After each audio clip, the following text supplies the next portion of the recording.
Welcome to the 10th anniversary of Reimagine 2021. Presented by Mousebelt. Coming up next.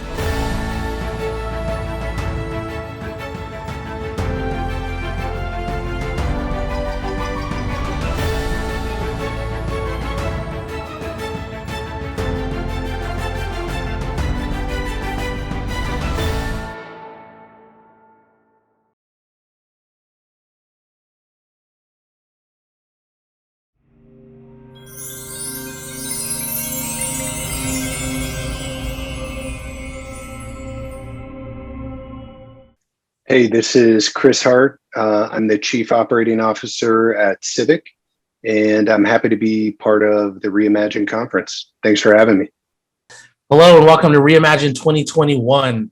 This is our 1-year anniversary and our 10th edition of our conference. Super excited. We've been hosting these events as part of our monthly series, bringing you nothing but the best projects, bright minds, and leaders in this space. We've been fortunate enough to invite many talented individuals and teams to come speak with us, providing updates, insights, and all the above that's happening in crypto. I'll be your host today, Adam, from the Mousebelt team, where we focus on early stage investments through our accelerator or providing development support to a number of growing projects, as well as education within our Mousebelt University program. Our main objective and goals are simple. It's increasing adoption, use cases, and real world applications. We seek to educate, everybody that's tuning into the Reimagine conference on blockchain by helping them understand crypto's real impact. So super excited for today's discussion. I have Chris Hart, COO of Civic, been with the team for a few years. Chris, thank you for taking time out of your day. How you doing? Doing great. Thanks for having me. Happy to be here. Awesome. So, this is our 1-year anniversary. This is our 10th edition. And everybody has had a cool journey into blockchain, how they fell down the rabbit hole. I don't think you've been on before, so this is kind of appropriate question for me to ask because we do have, other guests that come on all the time. We try to keep it fresh. But what was your journey, man, getting into either coming across Bitcoin or what led you into crypto blockchain? Yeah, I think I'm probably like a lot of other people in that Bitcoin was sort of the entry. For me, it was, I had a couple of friends who kept talking about Bitcoin. They were like, man, you really got to check this out. Like, it's amazing. And I would ask them, well, what do you have to do to actually, get Bitcoin? And they would describe a very, multi-step process. You go here, you get a wallet, you do this. Maybe you go through like some KYC. You're going to hold up your identity document.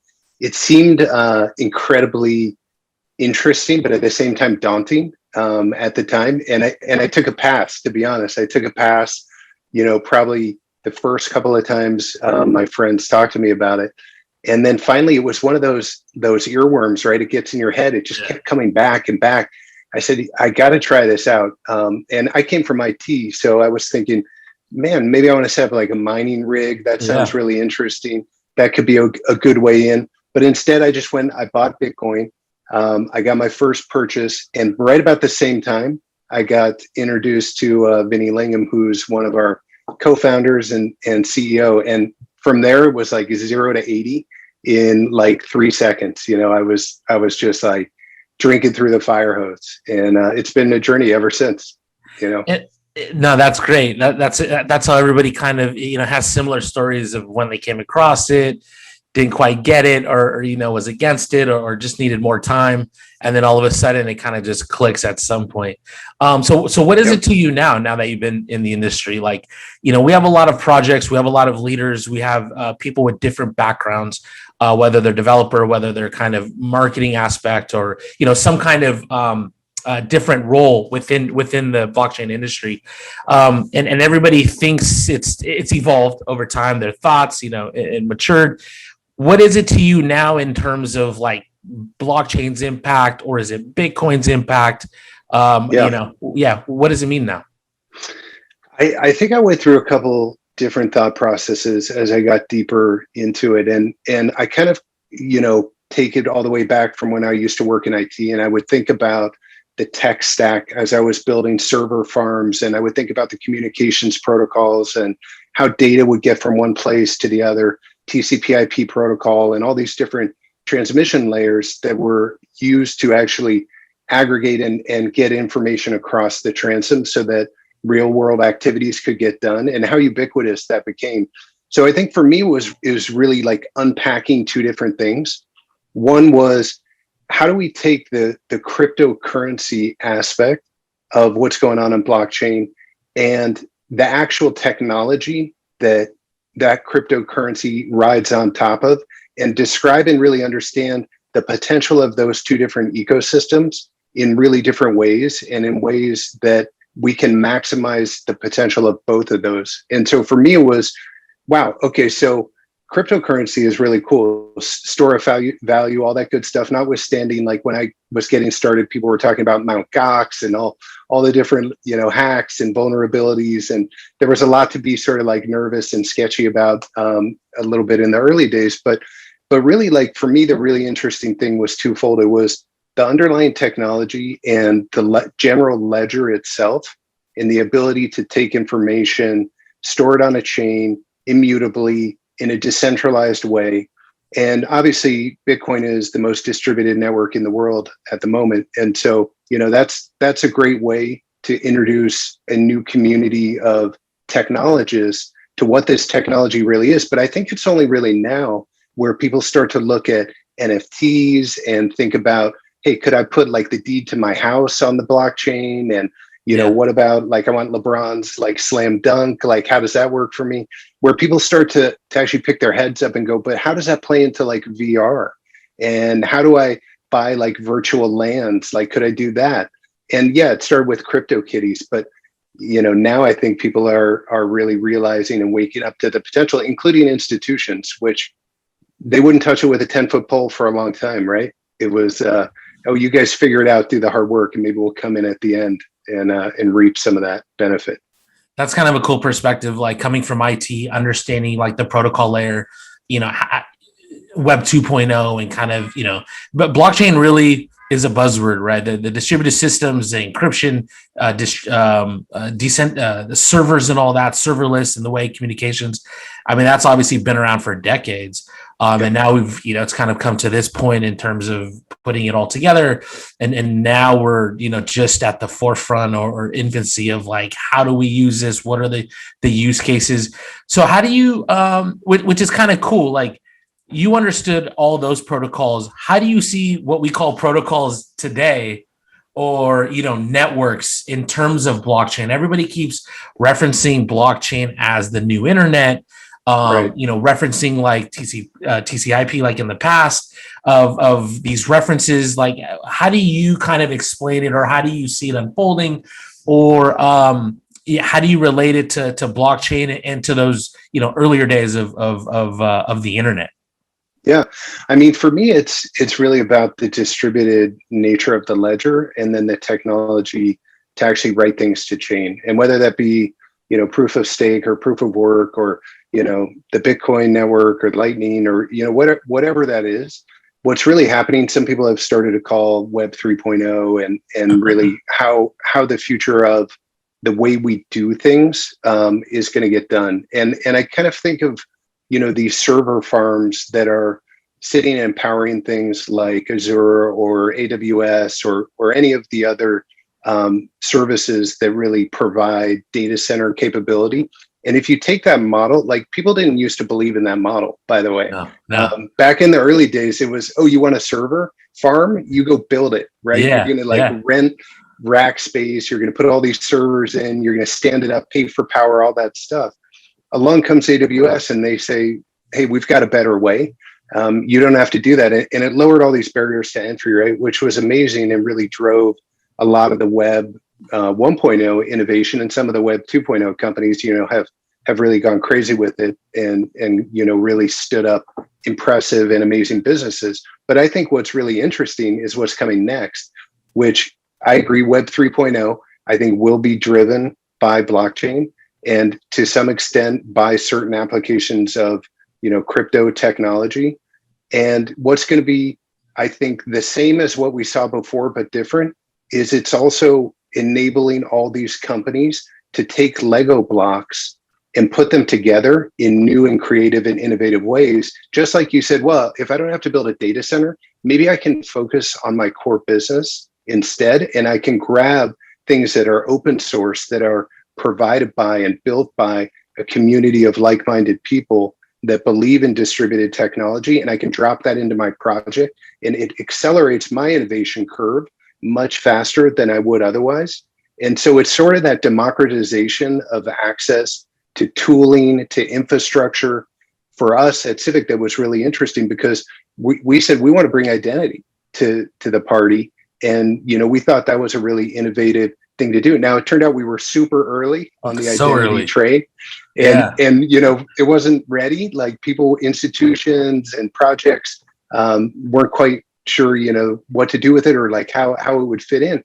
But what we're seeing right now is now the markets are starting to catch up. Now that tailwind is happening, and it's coming from regulatory authorities, but it's also coming from just a need to have these elements and not wanting to recreate the wheel. So let's get into Civic a little bit. I'll wrap it in here. What is Civic? You guys have been around for years. You've been obviously with the team for quite a long time. Maybe you could start off, before you get into Civic, like how did that conversation go with Vinny? He's been a leader, an influencer, and obviously you connected with him. And was that kind of your intro into Civic shortly after, or? Yeah, exactly. I spoke to Vinny and I spoke to John Smith, who is our other co-founder. And, I think the interesting window for me that Vinny brought to it, besides, being an amazing, pretty dynamic guy, was, he came from South Africa, right? And John came from South Africa as well. And, he grew up as a minority during apartheid South Africa. And when we got together, one of the things that was really inspirational for me and sort of set me on the path of being interested in what Civic was doing was this idea that everybody should be able to have an identity, and that identity should be something that's portable, that you can carry with you. And that identity should not necessarily be something that is hard to get or that locks you out of certain experiences because you're not able to get it. And right now, with the centralized ability of regimes, and governments to be able to allow people to have identity or not, or revoke documents, it becomes, I think, really hard, especially for populations maybe who don't even have identity documents, right? We talked about refugee camps. I remember Vinny and I were talking about, well, there's all these people who, are currently undocumented. Maybe they had to flee their homes. They left all their documents and belongings behind. Now they arrive in this place where they're trying to get services or immigration status or what have you, and they're unable to do so. And what about these people? Like, how are we dealing with these situations as a society? And how does it reflect on us as technologists if we're not prepared to throw our hat in the ring to try and move the ball forward so that we can improve the experience of people who don't have maybe the benefits that some of us are fortunate enough to be afforded with just because of where we were born. So, we talked about voting, we talked about identity as just something that should be a human right. And that's what drew me to Civic. No, that's great. And I think we underestimate some of those things, right? Especially being in developed worlds, developed regions, countries. There's there's 7 billion people and like half are unbanked, and we'll touch on that in a little bit. But yeah, the refugees, individuals. And so what are it makes just total sense. Like, I feel like now's the time, and this should have probably been done like a long time ago. We shouldn't, even like when you ask somebody where their birth certificate is or their social security card, they always say it's like at my parents' house or something. Everybody has the same answer. Like, I don't know, it's at my mom's, she's saving it for me. So what are some of the challenges? And maybe I'll try and be specific. Like, is it, you could probably touch on it, but is it technical? Is it politics? Is there fear in terms of like governments embracing this thing for whatever reasons? And I'll let you kind of lead the way, but it just sounds like a no-brainer, right? Like, this should be on chain. but maybe we didn't have this global computer, right? That would, can everything's siloed. Like you said, you go to one country, they got their own, everybody has their own systems. Even in California, we have our own systems where you go to the DMV, doesn't even talk to whatever, the other offices that you're trying to, the finance department or whatever. But so I'll let you break it down, but what are some of the challenges here? Because it just seems like it makes total sense. This thing should have been adopted like years ago, and like they should just be investing in this type of innovation. Yeah. And don't get me wrong, some places are investing in this kind of innovation, particularly in Eastern Europe and some other places that are issuing national identity cards, like in India with the Aadhaar card, for example. But, I think it's a combination of things, and we'll get the maybe the political one out of the way up front, which is part of it's a matter of control. I think, and it's institutions wanting to be able to exert control on populations. And that can take a variety of forms. It can take the form of access to goods and services. It can take the form of control over ingress or egress, ability to move freely, either inside a country or external to a country.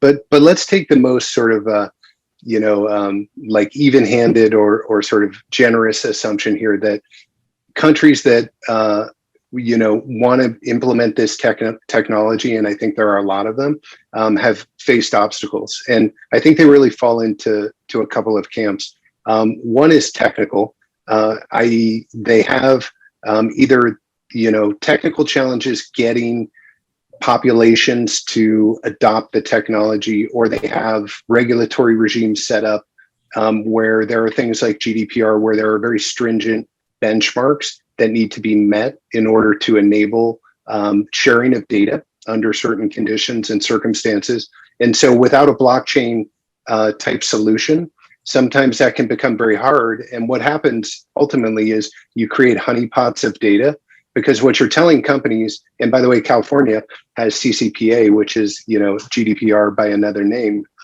for California, and other states are adopting those things too.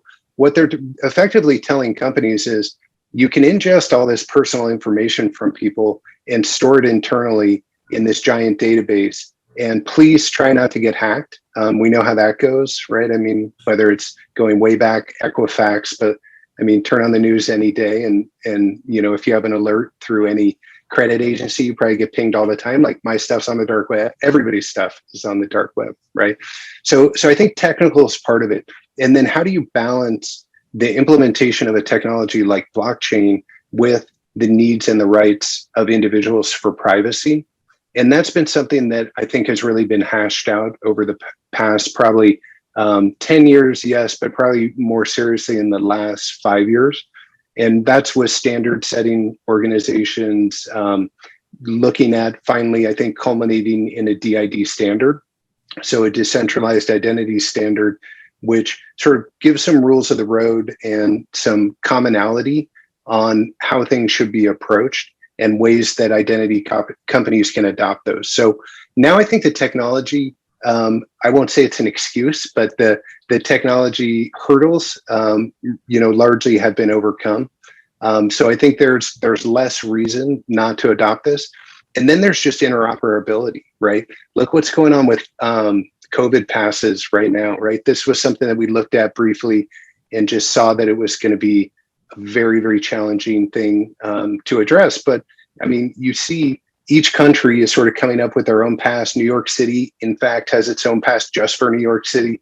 You end up with, do you have the Pfizer or the Moderna? Oh, I got my CVS pass. And if you want to travel internationally or get on a cruise ship or whatever, there's this lack of sort of standard that leads, I think, to fragmentation, and that actually devalues the entire ecosystem, right? Once you say, oh, you got your vaccine, but we don't trust your method of delivering that information to us, that we can actually trust you as a verifiable attestation partner that we're willing to accept, that sort of makes the whole system a little bit questionable and less valuable.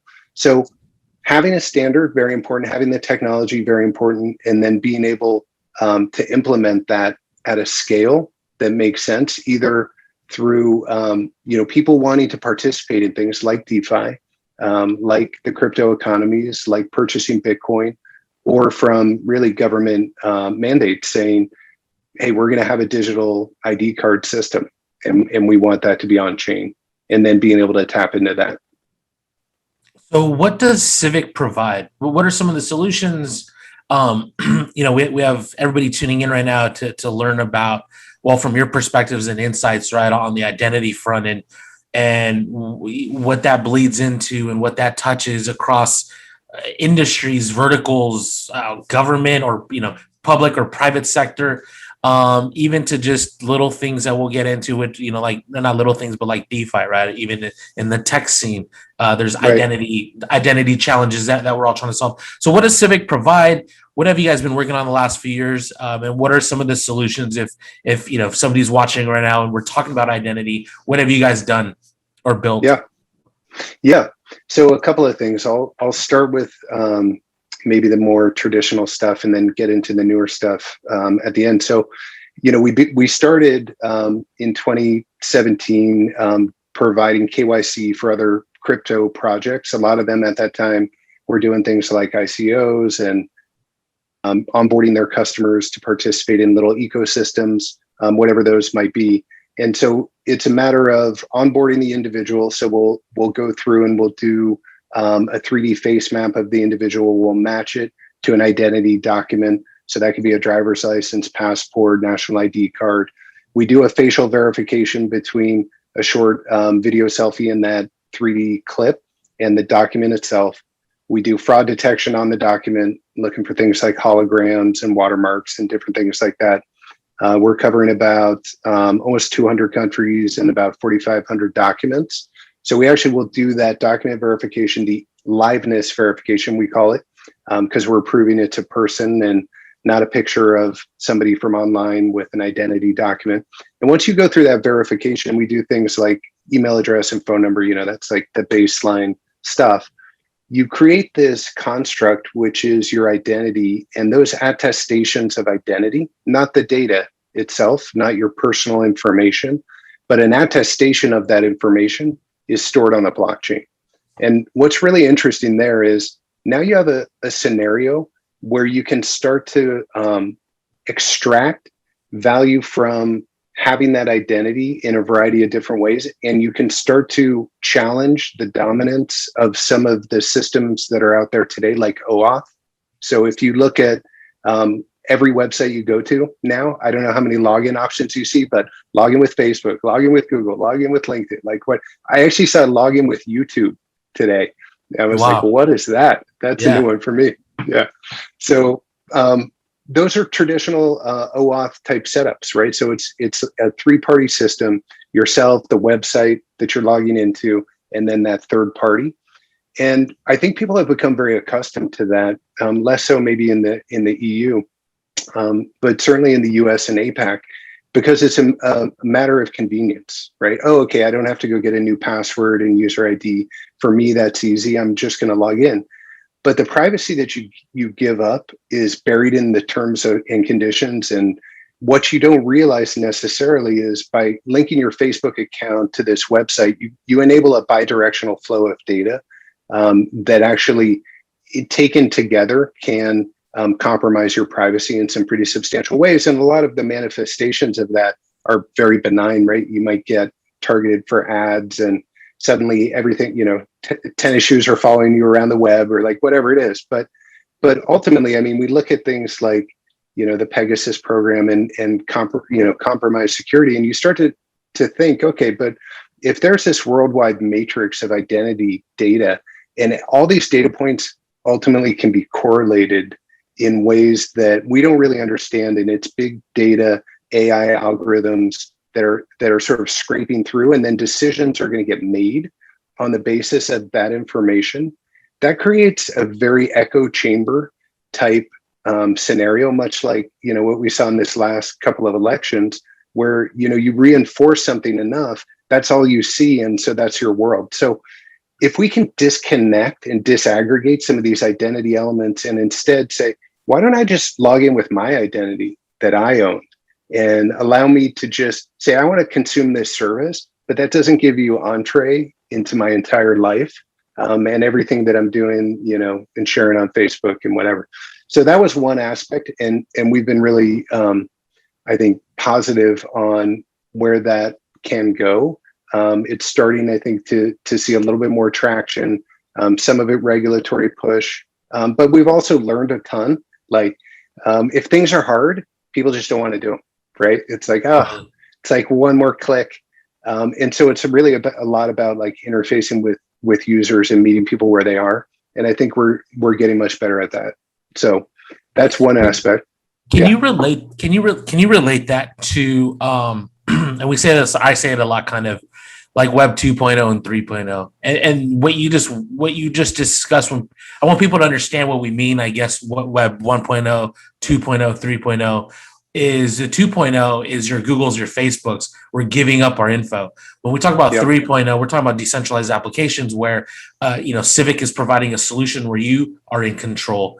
And like the convenience that we're all accustomed to for the last 25 years has really made it easy for us to kind of get around the internet. But yeah, I mean, we all notice all these ads come up. You talk about something one day and boom, it's populated, in your browser like the next day. And so I think for those watching or learning about what blockchain crypto is, or when you hear us talk about Web 2.0, it's really, we give up our information so easily and it's readily available. And what Chris is talking about is kind of managing that flow of self-sovereign identity, owning our data, owning our data, but controlling our data. We should be able to give up what we want.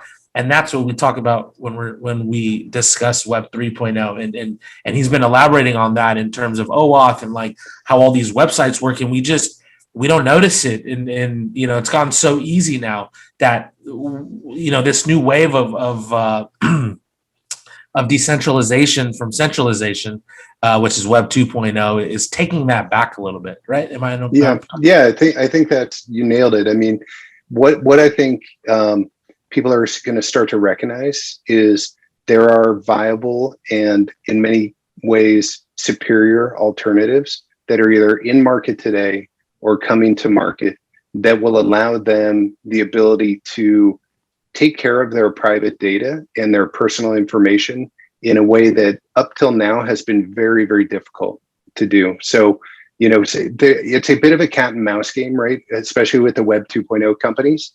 Congress or local regulators will say to these companies, hey, you really need to disclose to users what data you're harvesting and give them the ability to opt out of those situations and give a ton of transparency.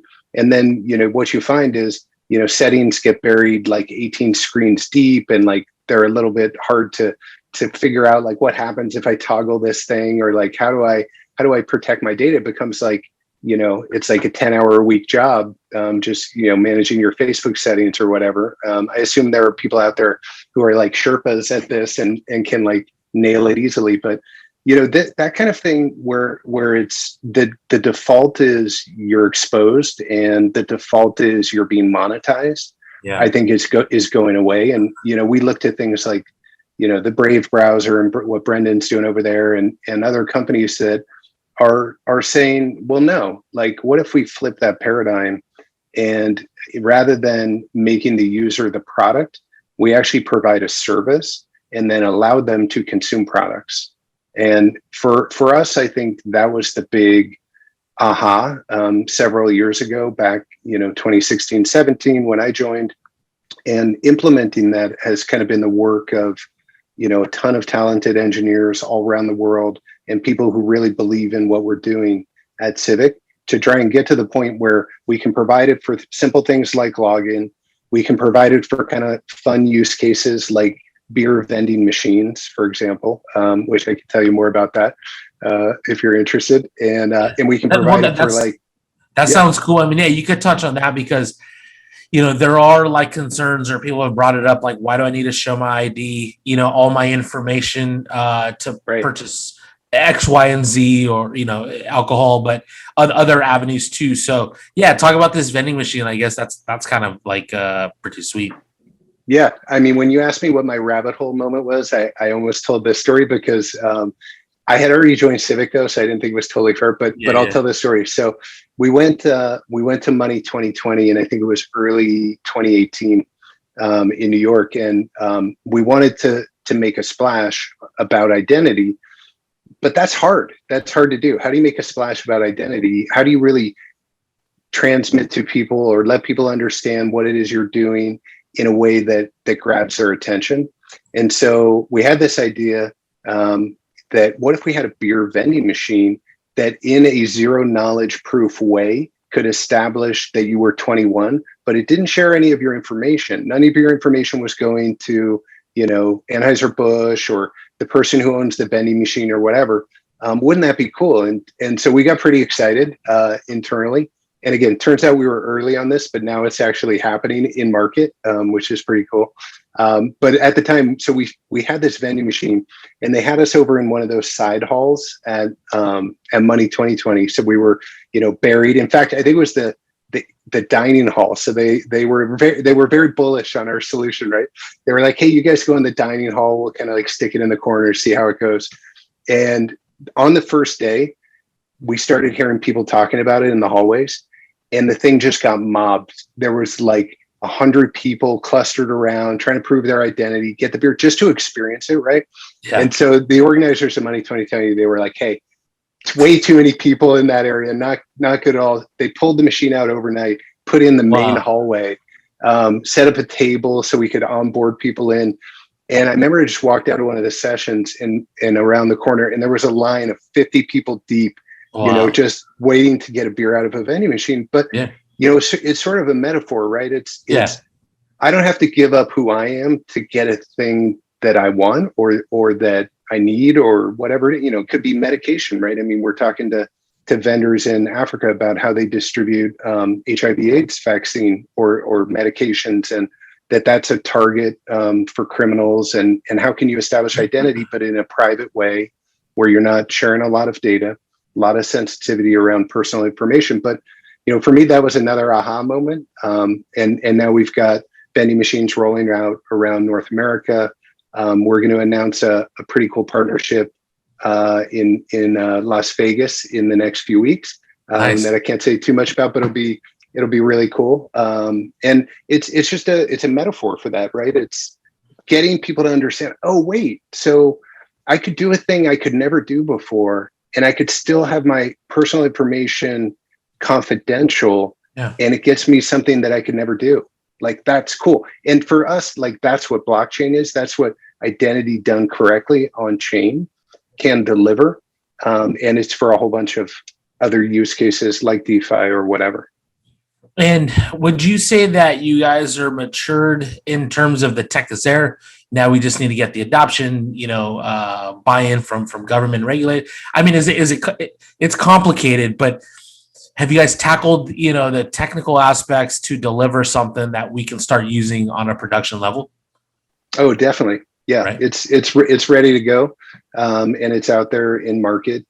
We've been actually working even with other big companies, like we have a partnership with Johnson Controls, which is part of Tyco Johnson Controls for access management. And the irony was we launched our office entry product right when COVID hit, and nobody would go to the office. But basically, like, think about it. If you're a salesperson and you're in Manhattan and you've got 10 sales calls, every office building you go to, you go get in that line to get to the front of the desk, to show your ID document, to get your badge, go through the turnstile.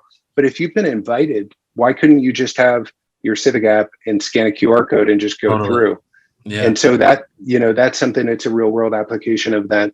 And then for DeFi, part of getting to the point where we're ready for prime time actually was getting over to Solana. Yeah. Solana as a chain creates the opportunity to serve mass adoption at scale.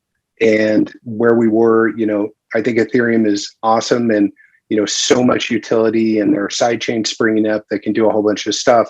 And the smart contracting stuff is sort of amazing, right? It's a great sandbox. But what we found for scale, Solana is a great partner for us. And so part of our infrastructure move over the last year, we kind of took advantage of this COVID period of time to get everything migrated over to Solana so that scale would not be an issue. And now we've done that. And let's talk about that a little bit from a blockchain standpoint. We have viewers that are looking at what is a blockchain? Why are there so many blockchains? They're niche. Right. What were the pros and cons, right? So you guys from the early days have decided to develop on Ethereum. That was it's still a major player, but there are some hurdles and challenges. Can you kind of elaborate on there in terms of how that affect, as you guys have grown and delivering more and you've had to evolve on, the technology front in terms of supporting your guys' platform. What were some of the challenges that you faced in terms from the Ethereum side? Yeah, I mean, like I said, I think, Ethereum is an amazing sort of microcosm for developing projects. And, the smart contracting capability is sort of without equal in many ways still. And a lot of projects are choosing to develop there and now taking advantage of opportunities to use side chains and settle back to the main chain only if and when necessary, right, for their particular use case. I mean, for us, I think what we found was there's a lot of unpredictability.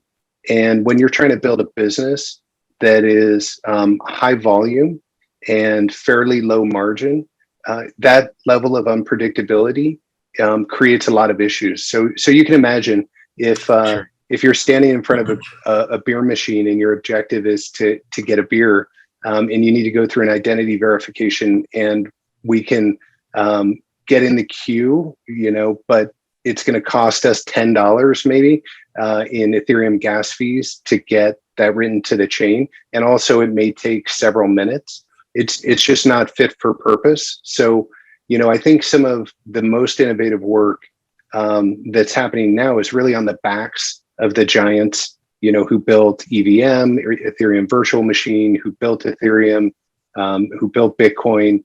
And, now it's about, okay, well, how do we really get adoption and mass adoption? And how do we get to a point where we're not bottlenecking what are deemed essential aspects of delivering a service in a way that people will actually adopt, right? Because you can have the coolest thing in the world, but if it doesn't actually get the job done in a time frame that people will tolerate, then you're not going anywhere. So for us, that was the calculus there.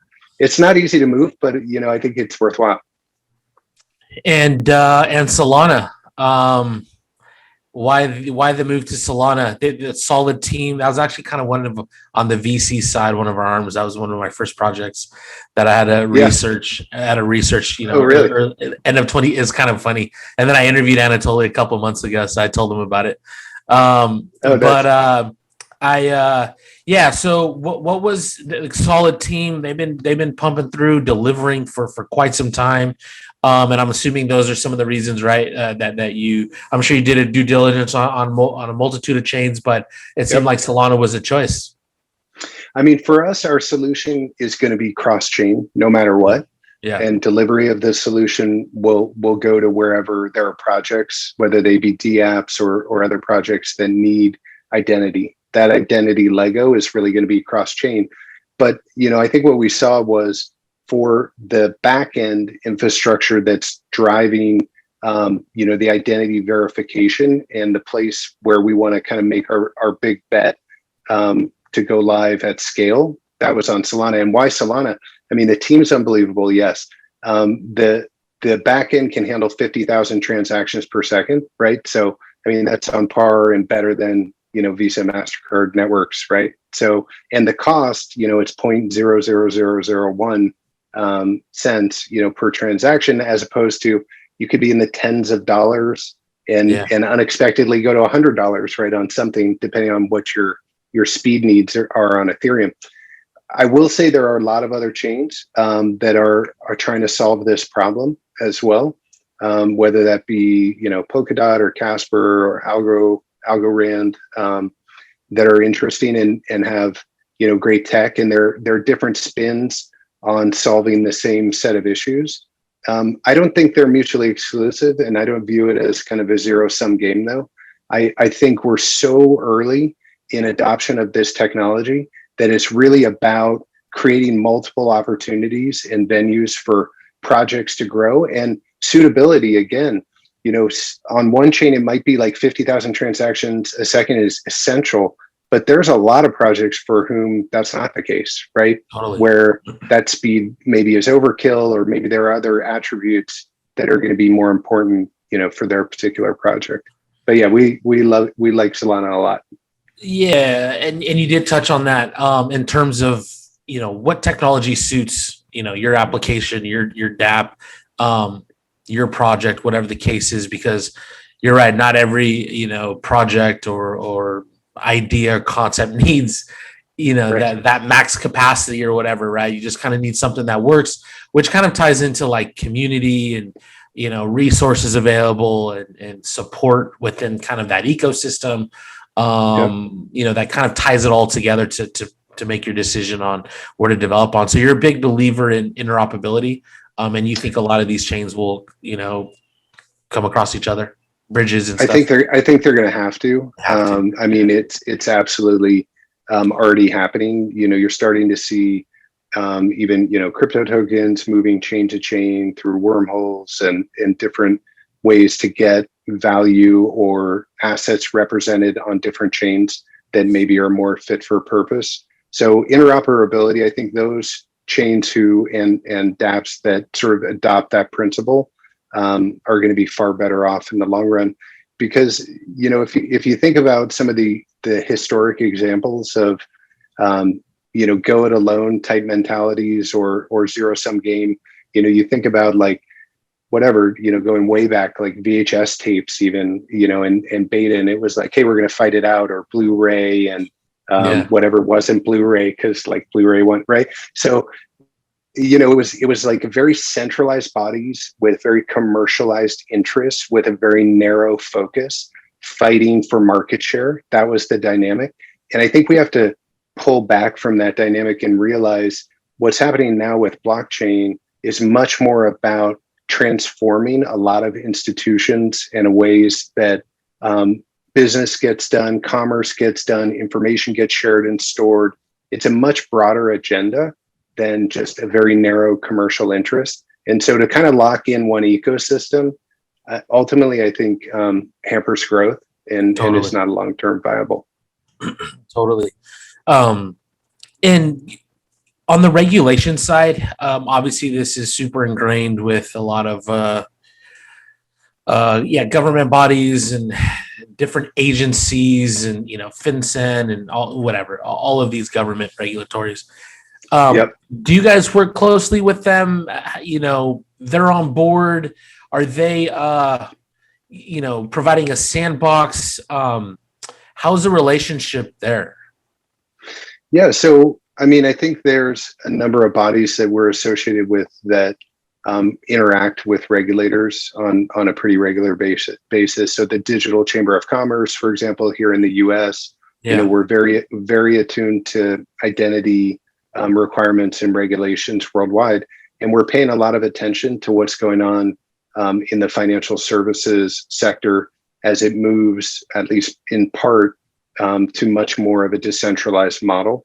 And there's this sort of uneasy alliance right now that I think ultimately is starting to get much more formalized as you start to see what's happening with the FATF, AML, D6 coming out, what CFTC is saying, what the regulators here in the US are talking about in terms of regulating VASPs and what is a VASP. So, it's always a little bit, the innovators sprint forward, and then the regulators kind of take a minute to digest, and they say, okay, well, let's talk about the things that are getting delivered here that are net beneficial to the population base who we're tasked to serve and protect, right? These are public service organizations. They're not out there trying to like ruin people's lives. They're actually trying to protect people from losing their life savings. They're trying to make sure appropriate disclosures happen about risky assets. there's a whole host of things I think that are really good in terms of what gets delivered through deliberative bodies like that. At the same time, it's important not to quash the innovation that's coming out of these ecosystems, and to make sure you kind of incorporate those good things, but still allow for the innovation to happen with a recognition that there is the ability for them to shut stuff down. So all of the protestations to the contrary by the communities that say, well, we're just going to run and go do our things. Okay, but you're going to end up on a FATF, gray list, or you're going to end up with a sanction or a letter from the SEC or whatever. So part of our role at Civic, I think, is to, as early innovators in this space, is to say, how do we marry this new technology, which really can enable broad-based adoption of transformative financial services products in a way that is still going to have a compliant result, that regulators and bodies who are tasked with making sure terrorists aren't getting funded and people aren't being thrown out on the street as their house gets sold from under them. There's a marriage there that can happen, and we're really interested in being at the forefront of that, and that's going to really be the next chapter of Civic as we move forward. Nice. Yeah, I mean, it's a collaborative effort. And there's been talks, right, even on the token side, the security side, the utility side of tokens and crypto. Not only that, the pace of innovation happens so fast, and I feel like they've I don't know, they've straddled a little bit, and which makes sense. I mean, everybody's trying to figure it out, and everybody's kind of strategizing and forecasting, and that kind of stunts a little bit in terms of not knowing and a little hesitation to kind of innovate in one way or another. But all in all, I think a lot of this stuff is inevitable, and I think teams like yourself are obviously adding and contributing to the industry, and not only that, to society, right? Like I mentioned at the beginning, blockchain, we underestimate the impact it's going to have. Not to say that it's going to save the world, but it's going to be part of the stack. It's going to be another tool that we're going to leverage along with AI and ML and AR, VR, and whatever, all the technologies that come out. But no, I think you guys have been in the space for quite some time doing your thing. And I think we're running up on time here, but we appreciate kind of your insights and perspectives on not only what Civic's goals and objectives are, but you brought in the discussion into how all this is going to play out in various countries, for various people, for various regions. And one last thing on the identity front, that's going to contribute to a lot of these regions in terms of increased economic contribution, right? Being able to, if they're going to have identities, this is going to go towards the unbanked. And people talk about the unbanked in crypto, overall, but it's not just you can't just unbank them. They need identities, and they need, and that's what you guys are tackling. And that's kind of the first step. Everybody has a smartphone, but the identity effort you guys have, been tackling and have been, trying to get us across the finish line, and you have, and all the use cases that you guys, have battle tested and are ready for production. It's great. Where can people learn more about Civic, about, the use cases and the partnerships and everything that you guys are doing? Yeah. So I would direct people to civic.com. And for those developers and DApp developers and people who are wondering about open source, we have sort of a nonprofit 501c4 called Identity. Identity.com is the domain, probably pretty easy to remember. If you want to check out, our open source library, because, to your point, part of the ethos, I think, that's so amazing about the community is really sharing toys, right? Hey, we built this thing. We'd love to see it in somebody's project, and contributing in a way that really moves the ball forward meaningfully in a variety of different areas. So check out Civic, check out identity.com. Look out for some press releases and things coming in Q3 and Q4. And we're really fired up and really appreciate the opportunity to speak with Reimagine. And thanks, Adam, for having me on. I appreciate it. Yeah, awesome. No, we do this every month. So we'd love to have, if not you, like somebody else on the team. We've been fortunate to have these discussions with executives and management like yourself, but other roles that, blockchain plays into, whether it's marketing, business development, getting everybody's thoughts and everybody has their own views. And it's just so interesting, right? Everybody's trying to figure it out. And then in this short period of time, feels like many years. In crypto, like 3-4 years feels like forever. And I still have to read every day to like keep up with what's going on. But we'd love to have Civic back, man. Appreciate your time. Everybody check out Civic. They're doing a lot of stuff, and they have been for quite a while. So we hope to have you back and talk to you again. Thank you. Thanks a lot for having me. All right, everybody. Hopefully you enjoyed this discussion with Chris Hart, COO over at Civic. Tune into the Reimagine. This will be on YouTube as well, so you feel free to watch this for free. So again, everybody have a good one, and we'll see you again. Bye, Chris. Bye.